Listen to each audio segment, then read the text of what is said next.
politique, tandis que la droite anti-Macron se cherche un nouveau chef, la droite Macron compatible se cherche une raison d'être. Les 35 députés du groupe Les Constructifs ont rendez-vous ce mercredi à Trouville, Normandie, pour phosphorer sur leur espace politique dans la nouvelle arène post-présidentielle. Constituée à la hâte dans la foulée des législatives, cette entente parlementaire constituée de cadres LR et des centristes de l'UDI a refusé de siéger dans l'opposition sans rejoindre formellement la majorité de La République En Marche. Son credo, soutenir sous condition la politique de l'exécutif en défendant des valeurs libérales, européennes et humanistes. Un positionnement original qui a valu aux constructifs la bienveillance de l'exécutif pendant les législatives mais qui ne s'est pas encore concrétisé par l'émergence de la force politique nouvelle que beaucoup espéraient. Entre un groupe REM pléthorique et le groupe MoDem qui profite d'un statut d'allié officiel, les constructifs n'ont pas trouvé leur place pour peser sur le débat public. Pour l'instant, on sent chez Édouard Philippe une vraie volonté de travailler avec nous. Ça semble beaucoup moins le cas d'Emmanuel Macron, s'est inquiété le patron de l'UDI Jean-Christophe Lagarde. Même le fonctionnement interne laisse à désirer.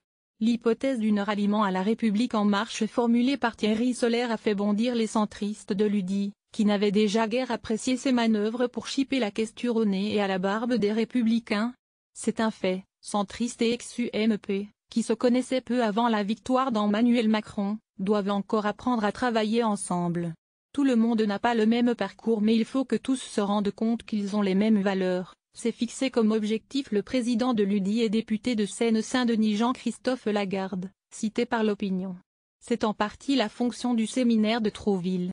Celui-ci ne devrait déboucher sur aucune annonce particulière mais sur un agenda permettant à ce groupe hétéroclite de parler d'une même voix. On va balayer les textes de la rentrée et arrêter une méthode de travail pour se mettre d'accord sur le fond. Il faut qu'on apprenne tous à se connaître, résume le député LR/constructif Vincent Ledoux. Vers un hypothétique nouveau parti officiellement, le principe de créer un nouveau parti ne sera donc pas à l'ordre du jour, même si l'idée est déjà dans toutes les têtes. À l'origine une simple hypothèse, la question est devenue plus prégnante avec la victoire annoncée à la présidence des Républicains de Laurent Wauquiez, partisan d'une clarification avec les élus pro-Macron. Tandis que la procédure d'exclusion visant 6 cadres LR pro-Macron a été reportée à l'automne, les députés constructifs n'ont que peu de temps pour s'organiser. La victoire de Laurent Wauquiez au congrès de décembre, dont la ligne identitaire et eurosceptique hérisse la droite modérée, constitue un prétexte idéal pour faire le plein de nouveaux convertis. Le congrès LR de décembre et l'élection de Laurent Wauquiez nous apportera beaucoup de monde. Mais il faut lancer les choses avant, estime le député parisien Pierre-Yves Bournazel qui n'exclut pas un congrès fondateur début 2018.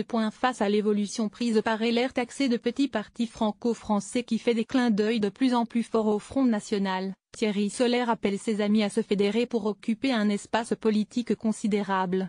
Le patron de l'UDI Jean-Christophe Lagarde confirme. Il y a aujourd'hui la place pour une famille politique qui réunirait ceux qui se sont libérés de l'emprise du Parti socialiste et ceux qui refusent la ligne nationaliste et ultra-droitière de Laurent Wauquiez. Encore faut-il se mettre d'accord sur les idées. Qu'est-ce qui différencie aujourd'hui le groupe Les Constructifs du MoDem ou de l'REM? Certains LR Macron compatibles hésitent d'ailleurs encore à franchir le Rubicon. La République En Marche s'est constituée sans nous. Nous avons été élus sur l'étiquette LR. C'est un contrat moral avec la population.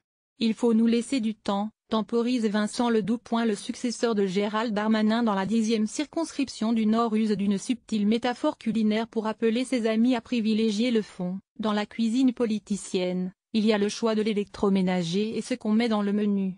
Moi, avant de choisir la marque du fourneau, ce qui m'intéresse, c'est ce qu'on met à la carte. Étendre la marque constructive au Sénat faute de trancher sur l'assemblage définitif de sa cuisine interne, le groupe Les Constructifs espère au moins élargir son assiette électorale.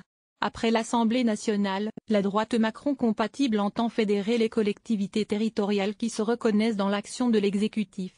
On va travailler à ça, rapidement, avec les constructifs, Franck Riester, Christian Estrosi et